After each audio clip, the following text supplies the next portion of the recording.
Robertson Neumann and chef and owner of At Your Service and My Catering, located in Rockland County, New York. Today I'm showing you a wing sauce, the Ooh La La way, and a hot one it is. And the good thing is we only need 4 ingredients to make it happen. And the ingredients you are going to need are banana sauce. It sounds probably a little bit crazy to call this a banana sauce, but this is really the name.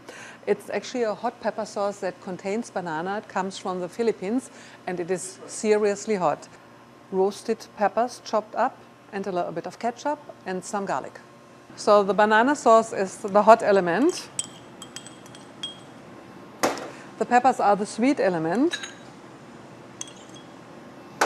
And the ketchup is the combining element because it's thicker than the other sauces. And the garlic powder for taste. So I stir it up until all the ingredients are combined. And I just showed you how to make wing sauce the Ooh La La way. Ooh, hot.